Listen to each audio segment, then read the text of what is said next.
Live from Fargo and serving you on TV, online, and on the go.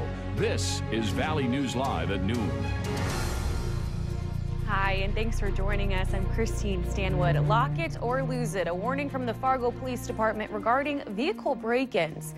The Fargo Police Department posted on their Facebook page and saying they've taken multiple reports near Shanley High School. Police suggest people lock their vehicles and say do not leave valuables in plain sight. If you see anything suspicious, you're asked to contact police. A West Fargo man is facing 3 felony charges after police say he was fighting with them and tried to take an officer's gun. They were called to the Fargo Holiday Inn just after midnight yesterday on a report of a man causing problems. 24-year-old Logan Marks had allegedly broken a mirror. Police say Marks became combative with them and reached for an officer's gun. They say he was tased and handcuffed, then kicked an officer. Marks was then pepper sprayed and taken to the hospital for minor injuries before going to jail. The injured officer received minor injuries. Fargo firefighters are looking into a fire in a semi-trailer near the city's industrial park, but aren't saying if it's suspicious. The call came in around 3 a.m. about a fire in the 2100 block of 3rd Avenue North. Fire crews say when they arrived, a vacant semi-trailer was fully engulfed in flames and heavy smoke was coming out. Firefighters had the fire out in about 10 minutes and no one was hurt. We have exclusive video for you of 2 boys being reunited with their parents after they spent the night alone in the woods near Bemidji. Cousins Riley Sprague and Cortez Smith used their heads and stayed safe in the deep woods all night after crashing their ATV. 8-year-old Sprague was visiting his 7-year-old cousin Cortez Smith when they crashed their ATV late Saturday, just 8 miles from their home. They had the good sense to break into a nearby cabin and spend the night before searchers found them yesterday morning. And it's been a soggy Monday so far, but the rain is much needed. Let's go ahead and check in with meteorologist Robert Hahn to see if we can expect any more precipitation throughout the day. Robert? Yeah, we'll continue to see some rain chances as we head through not only today, but into tonight. And even on your Tuesday, it is much needed rain, and we will see some drier conditions, though, as we head towards the middle and latter portions of the week. Right now, temperatures a range of some 30s, 40s, 50s, and 60s. 61 at this hour in Fergus Falls, 54 in Wahpeton. It's 50 here in Fargo. Some upper 30s for Roseau, Langdon, and at Devil's Lake. Winds out of the east and northeast, and they'll continue today around 10 to 20 miles per hour with an occasional stronger gust. A lot of cloud cover, and we'll see some mostly cloudy skies. You could see a peak of sunshine from time to time, but for the most part, we will see quite a bit of cloudiness as we head through the rest of the day. Underneath those clouds, we do have some showers out there and more developing off towards the south. And as we head through the next couple of days, expect a pretty good chance for some rain over most of the area. Decreasing chances tomorrow, and then lesser chances still as we head through your Wednesday, Thursday, and Friday. And we'll detail that forecast coming up in just a little bit. Okay, thanks, Robert.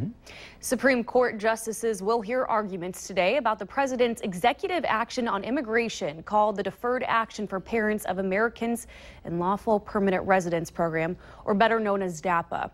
That program would keep millions of undocumented immigrants with children who are U.S. citizens from being deported. But more than 24 states have sued to stop the program from being up into place. Paula Reed is at the Supreme Court with more details.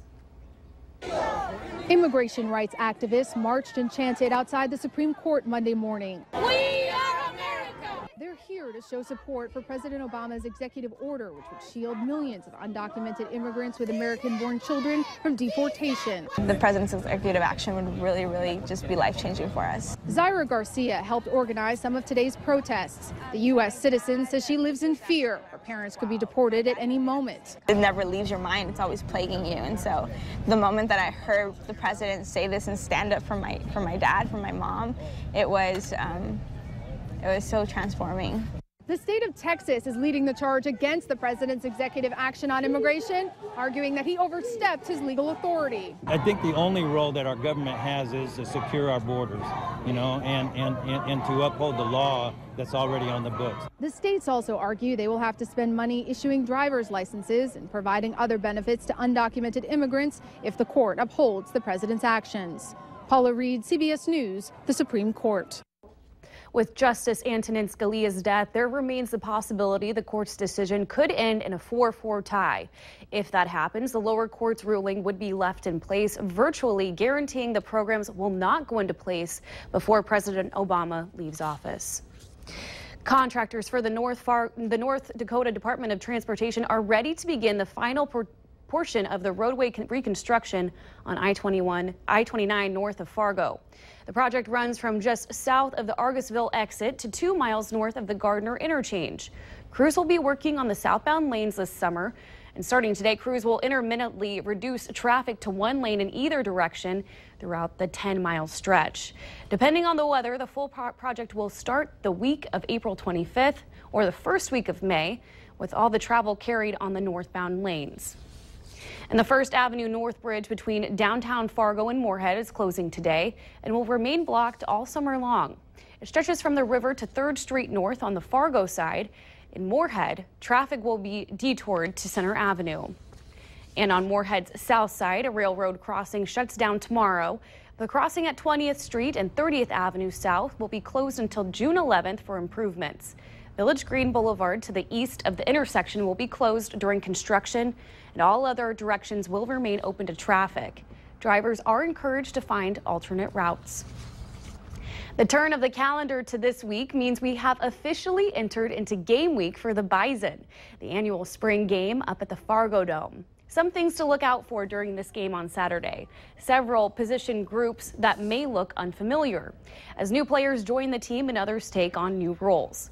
Our green and gold spring game coverage kicks off on KVOY and the NBC North Dakota Network at 12:30 with the Farmers Union Insurance Bison football pregame show, where we'll show you the championship ring ceremony and then the game at 1:30. Plus, we anticipate talking with Carson Wentz and Joe Haig on the broadcast. And still to come, have you heard